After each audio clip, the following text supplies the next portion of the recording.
Imagine you have ordered something from an online retailer, a computer cable, perhaps. The delivery driver drops the box off at your house, and you waste a minute or two finding a pair of scissors to cut through the multiple layers of tape. You pull the item out of the box, which will later be thrown away and wasted, and open it up, discarding that packaging as well. Finally, you uncover the computer cable you ordered.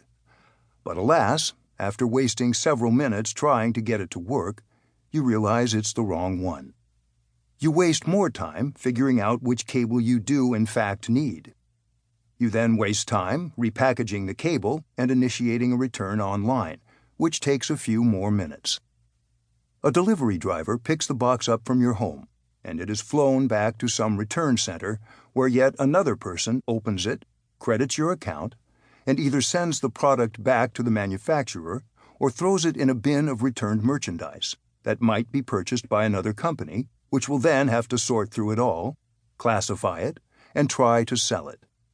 Then, well, you get the idea. And then imagine the replacement cable you ordered is defective. It is wearisome to think through the ramifications of even a single misordered cable, and yet snafus like that happen to most of us on a regular basis. These mistakes, in aggregate, generate an unfathomable amount of waste. But the cable example actually represents a trivially small amount of waste compared to what awaits you elsewhere in this book. If you zoom the lens out, you see a larger expanse of waste, such as the waste of time you spend in traffic, the wasted heat your car generates, even the waste inherent in warfare. All of these examples represent the types of waste we'll explore further. But even in examining these sources of waste, we hardly scratch the surface. If we pull back even further, we see a larger world of waste. The wasted potential of a life lived in poverty, the waste of a person who dies needlessly, and more. Waste is everywhere, and once you train your eyes to look for it, you will see it all around you.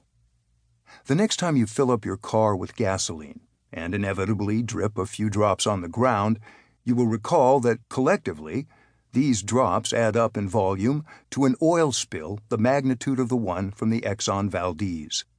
Every single year, in the United States alone. Then, if you add up the amount of gasoline spilled when people fill up their lawnmowers and garden equipment, you get another Exxon Valdez oil spill every single year. When a tanker ruptures and spills its load, or a pipeline bursts, it's headline news. But a fraction of an ounce of spilled gasoline barely registers.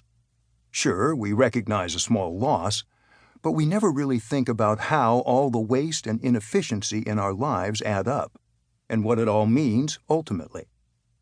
In writing this book, we went on a journey to try to understand the waste inherent in modern life. We both soon realized how little we knew about so many things related to waste, so we started posing all kinds of questions. Is it better to wipe up a spill in the kitchen with a paper towel or a damp rag? How would the world be different if there had never been any war?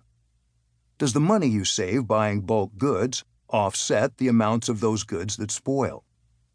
What portion of the 24 hours in a day do we waste? When you go on a diet and lose weight, where does that mass actually go? Some answers are easy to figure out. With regard to the paper towel question, a damp rag wastes less, unless you wait until the tap water gets warm or you wash the rag after every use. If either condition is true, use the paper towel. And regarding weight loss, 84% of any weight you lose gets expelled in the form of carbon dioxide when you exhale, and 16% is expelled as water through urine, sweat, and tears. The question of whether carbon dioxide from humans is waste comes up later in this book. Urine is, assuming you're not the type to recycle the minerals in it, but sweat is less clearly so, since it serves the obvious function of regulating body temperature. We'll let you decide the extent to which tears are waste. Incidentally, none of the weight is burned or directly turned into power or heat for your body. Your body gets its warmth and energy from breaking down bonds between molecules. As a result, every bite you eat eventually comes back out as air and water. The solid waste you excrete comes from food you ate recently, and so was never weight to begin with. Other areas of waste, however, are more nuanced and counterintuitive. When you examine things that seem to be obviously wasteful, digging a little deeper reveals that there is often a method to what appears to be human madness. For instance, why it makes sense to ship rocks halfway around the world to extract aluminum from them, or to print hats and T-shirts announcing Super Bowl winners who never won the big game. No one wants to waste, and people spend a great deal of mental energy trying to avoid it, which is laudable. But the world is full of well-meaning attempts to avoid waste that actually cause more waste than they prevent.